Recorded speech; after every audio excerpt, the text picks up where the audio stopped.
Right, okay, so I'm now walking around the track trying to catch up with some teams, trying to catch up with some drivers, and I'm now catching up with Chris Whitehouse. Yeah, of Great right, Bar. with of Great Bar. So this is the Great Bar team. Yeah. Right, you're running LMP2 class, and you've got support from Oliver. Yeah, big thanks to them. Yeah, so this is interesting because Oliver at the moment are in the number one position, which basically means they've got one of the best chassis in the business. Yeah. So you must be pretty pleased to have a chassis from Oliver. I presume they've given you their chassis. Yeah, it's practically the same car as what they're running. The only difference is the motor configuration. So ours is inline, as is dictated by the rules for LMP2. Right. So we're thrilled to have had their support, and also I'd just like to say thank you to Gary and to Nick Sismy and to Alex. They brought along 3 drivers that I hadn't met before, and we've formed a team of 6. Really? So your team then? How many people in the team? So 6 altogether, 3 from Great Bar. Yeah. And we've got Macaulay from DHORC. Right. John from DHORC and Steve joined us. DHORC being the Derby HO Racing Club, isn't it? Yep. Right. So hold on then. So from your team, as in you Great Bar, are you a club? Great Yes. Bar? Yeah. We're a club in Warsaw, Right. Birmingham. We've been going for about 25 years. Right. So we were on a predominantly wooden routed track now. Okay. But like I said to you yesterday, John, we heard about it via your videos on YouTube. Right. Okay. So me and Dad decided to give it a go. So you're here with your dad? Yeah. Yeah, there he is there. We can get a quick shot of Dad there. See, to be fair, this is the thing that I love about this, is because this was my primary thing when I started doing these videos, is it brings dads and sons together, and that is a great thing. You know, I do get loads of comments about this is something you can do together, because it spans the age groups. It's worth pointing out to anybody watching this, these are not just Scale Electric trigger controllers.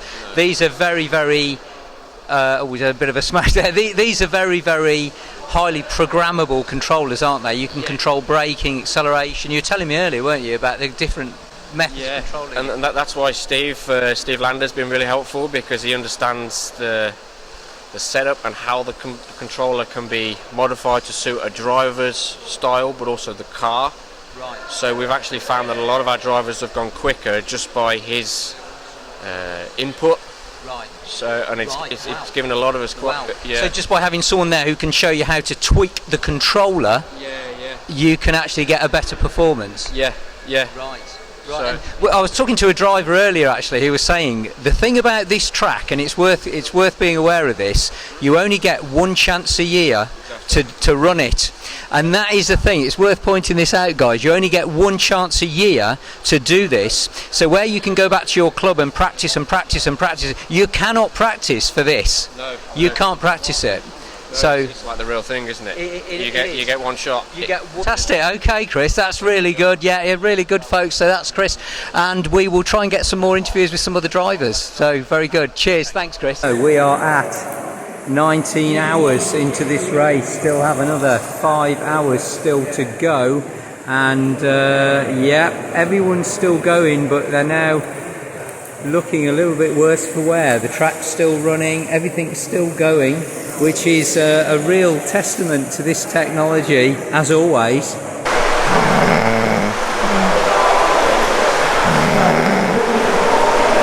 We are now at 11 AM or just past 11 AM, and Oliver Racing still at the top, but only 9 laps ahead of Demon Slot, with Rockingham in 3rd place. But if we look at the gap between Rockingham and Demon Slot, it's a massive gap, and they're 111 laps from the top. So Rockingham are in a 3rd place, but again, if you look at the gap then between Lowlands and Rockingham, very slim gap. So this really is a battle to try and get Oliver Racing off the top slot. They are testing various prototype lane changes on this track this year round, and of course it's the perfect environment for testing prototype kit, because how often would you get the chance, if you were a manufacturer,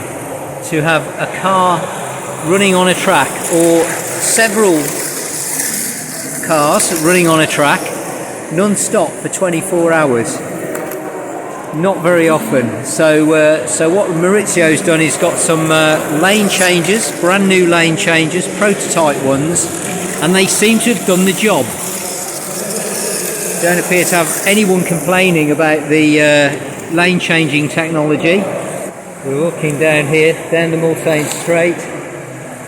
I'll have a walk down this Mulsanne Straight. This is good if you've got a Fitbit to get your steps up. Takes a while to walk up here. And walk all the way up here to the top. This is the corner that most drivers absolutely love, of course, because once you're on this corner, you can then go straight into that beautiful Mulsanne Straight. So come around the corner, whip your car open, and straight down the Mulsanne. Whoosh, like that. So this must be, oh, can't come off there. This must be one of the favourite corners in the whole race, I reckon. Okay, we're going up to, approaching the Dunlop Bridge now.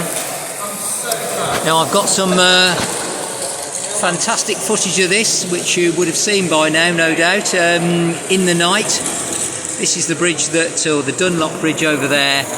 Great footage when that thing is lit up, and this is a great part of the track. Again, this is where you tend to get a few incidents as the cars come out of the Dunlop Bridge and have to get round this corner. Pointing case there, case in point. Oh, yeah, some of these cars looking a little bit worse for wear now. It's now 12 p.m. These teams have been racing for 21 hours. There is still 3 hours left to go. The winning team is still at the moment Oliver Racing, still at the top of the league table. They keep separating the gap further and further apart from Lowlands, who are chasing them really closely. But here's something I heard just now.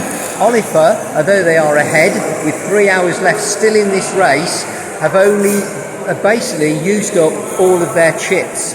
So they have 5, they've blown 4 chips, I believe, during the course of this race. They only have 5 chips, and the 5th chip is now in the car. Oliver Racing, amazingly, still on top, still the team to beat, and now the gap has widened between Demon Slot and Oliver to 44 laps.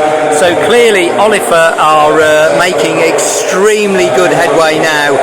Maurizio Ferrari working on a car. This is his technology in here. It's the oxygen technology. So this team definitely has the right man.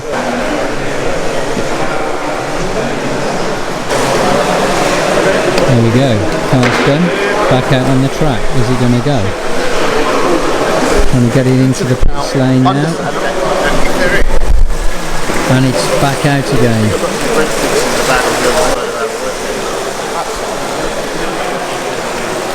Very quick catch up with Macca.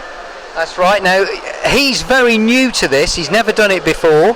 You have raced with a local club. Yeah, the Derby Club. And that experience is with what type of technology?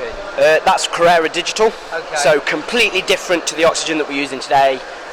It feels now when we were talking earlier, yeah. so you said something really interesting. First of all, the difference between Carrera and oxygen, you noticed a difference? Yeah, there's a big difference in it together. There's more power in this, and just everything on a total is just completely different, and you don't realise the difference until you've actually had the control in your hand. Looking at it, you'd think, no, this is the exact same thing, and it really isn't. It's totally different. Right. Now, this is another observation that you mentioned to me. You were talking to Maurizio Ferrari about the technology in the handsets, And what did you tell him about the handsets? The handsets for this in particular are a bit weird because the buttons are on one side rather than what I'm used to being on the top. They're built more for right-handed, whereas I'm left-handed along with one of my teammates. So we're having to hold it with it's sort of upside down.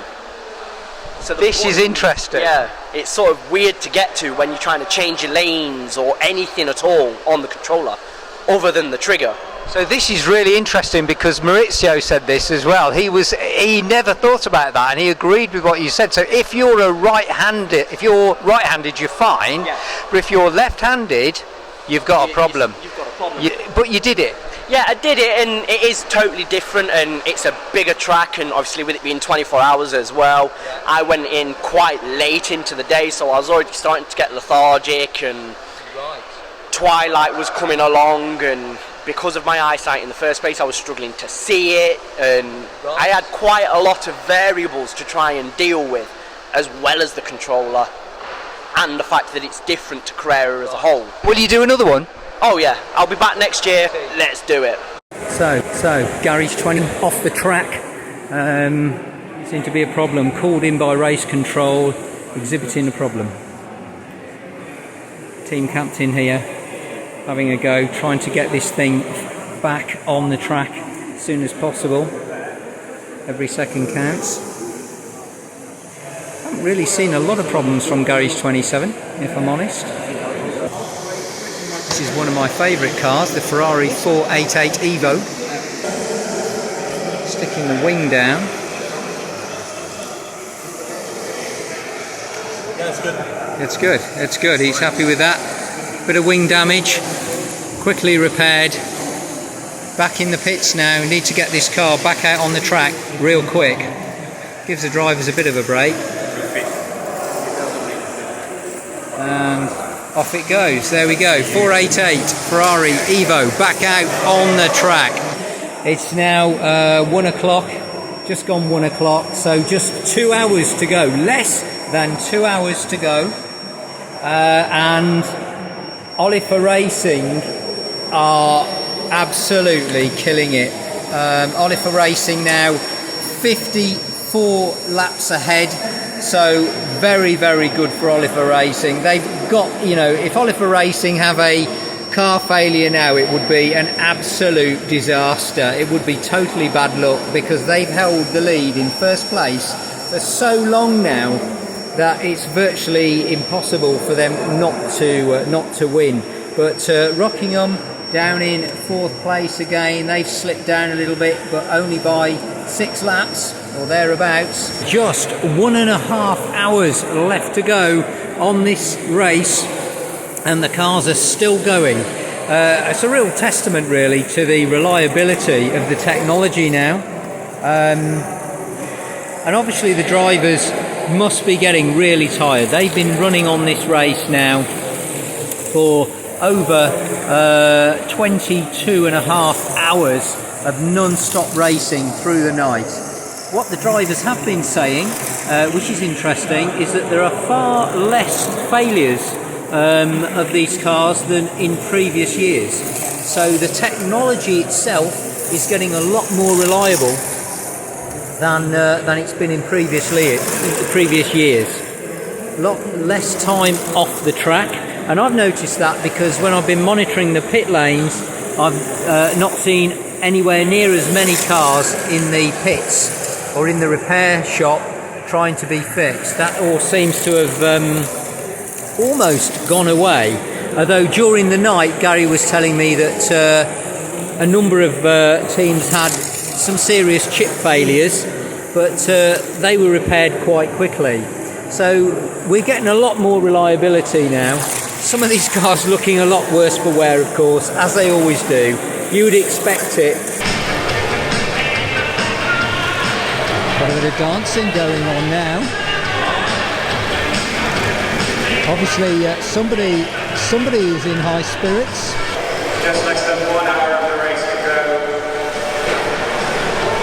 But I hand it to Casper Keys for doing 43,000 laps on the track today.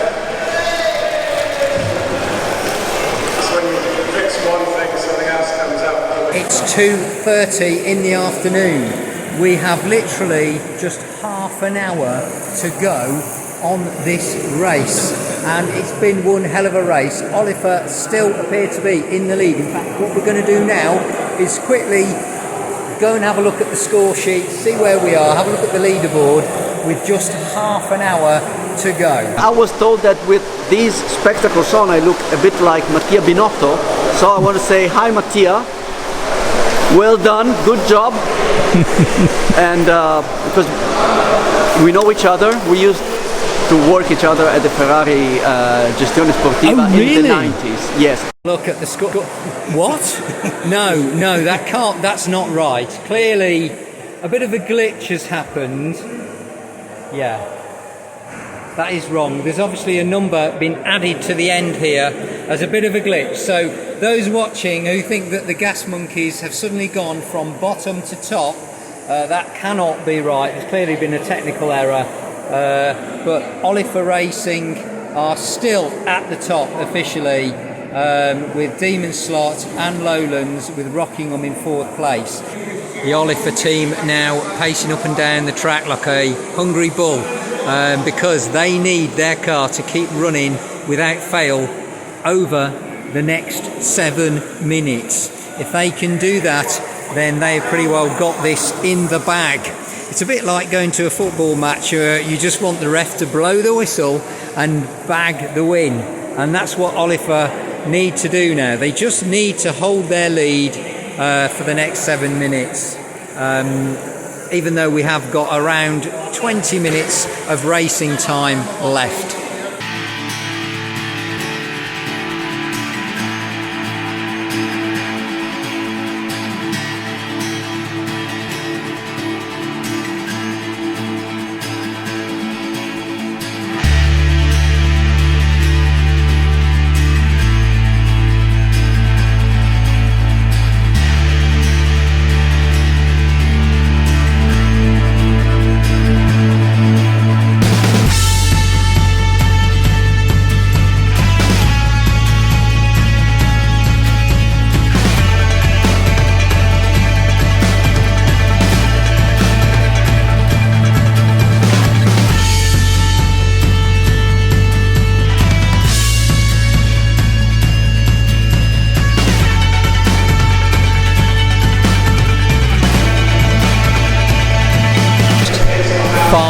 Minutes left to go now.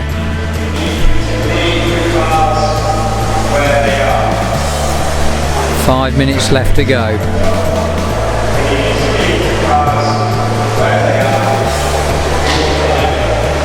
So as soon as the track goes off, which is going to be in 5 minutes time, drivers are not allowed to touch their cars. They have to stay in whatever position they were in. They're not allowed to be touched or tampered with in any way.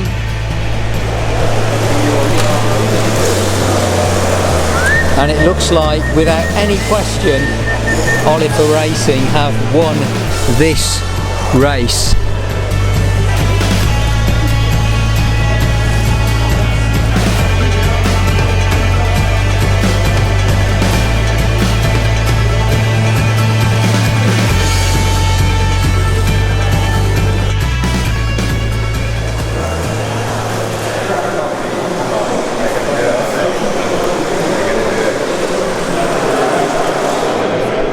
And that's it. That is it. That is it. 24 hours of non-stop 132 scale digital slot car racing for 2022 comes to an end. What an absolutely awesome race once again. Very, very tough going, superb race, excellent. Oliver, without any doubt, have nailed it with a first place win. Pretty well had it all the way through, and all the cars are now in the stopped position. No one's allowed to touch the cars now.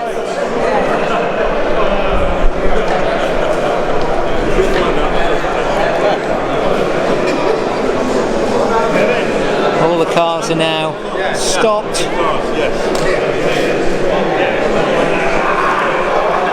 No one's allowed to touch their vehicles until the race directors have done a full inspection. Nobody's on the Mulsanne Straight by the looks of it. And that's it, folks. It's all over. A beautiful Nissan LMP1 car coming down here. We're just having a quick look down here. Some of these cars, chance to get a bit of a close-up of some of these cars on the track.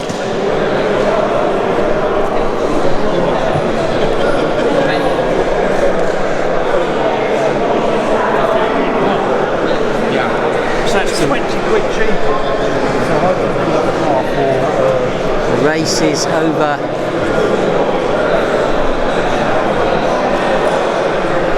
And this is so the race is over, the cars have stopped, and this is one of those rare opportunities to get a quick look at the cars close up and see what's left of them. Corvette here, C7R, a little bit battered, a little bit of tape there, keeping the car in one piece.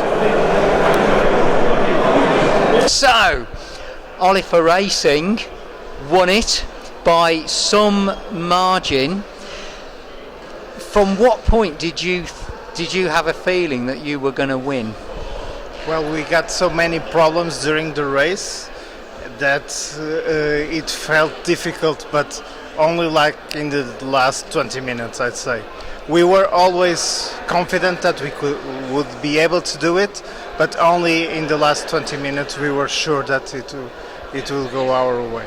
We had a short circuit in our motor, and that caused multiple chip failures, and we couldn't really find what the problem was, and we replaced the chips, and then we replaced the motor, and we replaced lots of parts so we could get to the end, and we made it. Right, and there were times when there was literally near zero lap gap between 1 and 0 between you and Lowlands, I think it was. Yeah, so that was close. It was really close, both with Lowlands and Demon on different occasions on the race.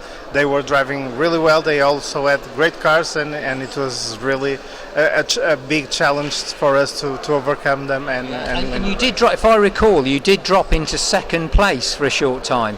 Yeah, so once we had some issues, we dropped to second, but we were never too far behind, and we were always pushing for the win. Right. Yeah, and that's the thing. You pretty well held the lead, from what I recall, all the way through the night, right the way through, didn't you? I don't think was there any point in the night, because I wasn't here after sort of 1 in the morning, but between 1 and I would say that during the night we were leading, sometimes comfortably, but then with different drivers and different moments of the race, they would close the gap, and we would have to get our yeah. So this is an Oliver chassis. Yeah. So this is developed in conjunction with Steven Verhelst. He designed the body. I designed the chassis. So we sell the complete kit, and we're really happy to being able to bring it here and win. Right, yeah. So this is an Oliver chassis that you designed. Yeah. Right. So that must be a great feeling. Yeah, it is.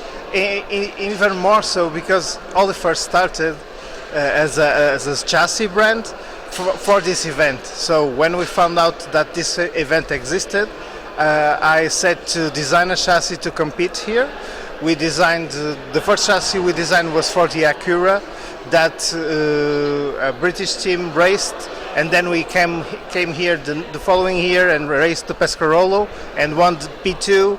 Last time an Oliver chassis won in a Ferrari overall with the GT car, and this is the first time we win also as a team. So a very successful chassis, a very successful company really, in terms of being able to come here and keep winning like this. Unbelievable. Yeah, that is good going. We also got the 3 podium positions in P2 this year, so we're really happy. So without a doubt, the team to watch going forward. So, and you have, I presume, a website where people can go and look at the products. We sell both through our website at olifer.pt and also through shops from different countries as well. Brilliant. Well done. Fantastic win. Well deserved. Hard work as it was, and to win using your own designer chassis, that is awesome. Excellent stuff. So there you go. Winners, Olifer Racing. 12 teams, we're supposed to have an annex on the concourse, and there are possible 114 points available for the perfect score. The winner with 120 points was Lowlands Racing LMP. That's the Lowlands LMP car. To get a concours winner is good. Not so good that they end up getting smashed up, of course, during 24 hours of hard racing, but fantastic. Well done to Lowlands.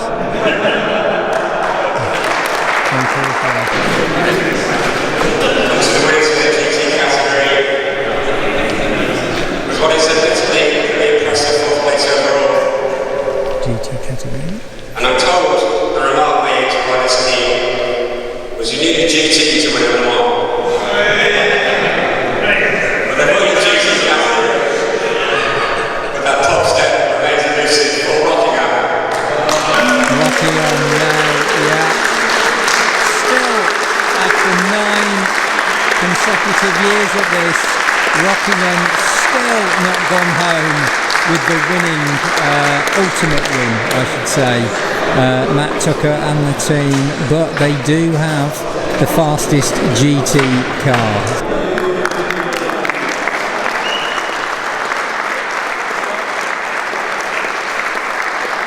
In 2019, we lost the LMP2 category to Demon by 12 laps. Paris weren't around the league for what I was thinking about the league world. In the fifth quarter of the past. This actually good sports car racing.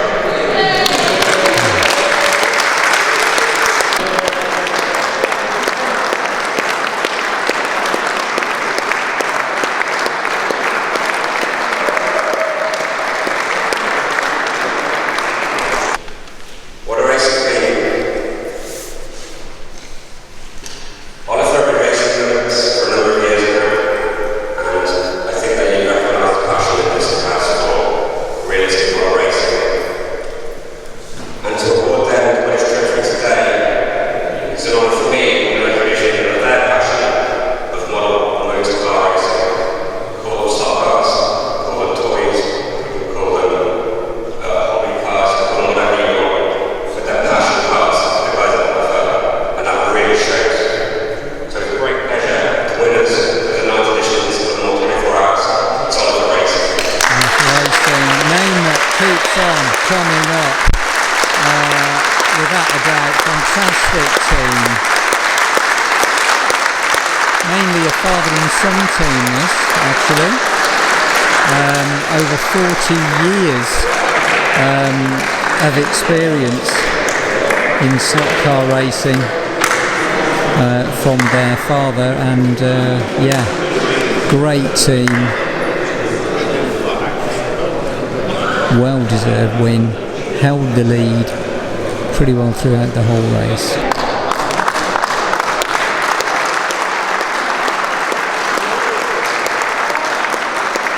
we go, folks, Oliver Racing. Excellent team, well deserved win, very consistent. Thank you so much. It's a fantastic event. And it's appreciated by absolutely everybody.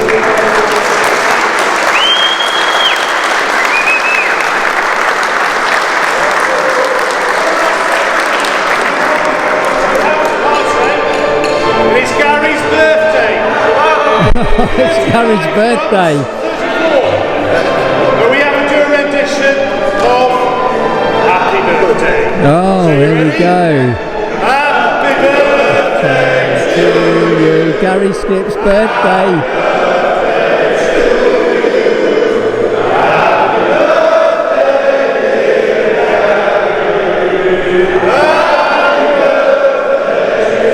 What a great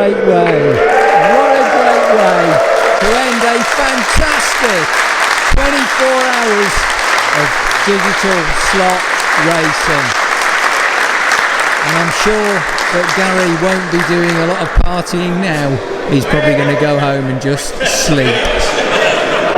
So there we go, folks. Thank you for watching. Hope you enjoyed watching this video and tuning in.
Rockingham Slot Car Club, Nick. Yeah, Matt. Sorry, Matt. Everyone's called Nick here. I'm going to start that again because that's embarrassing.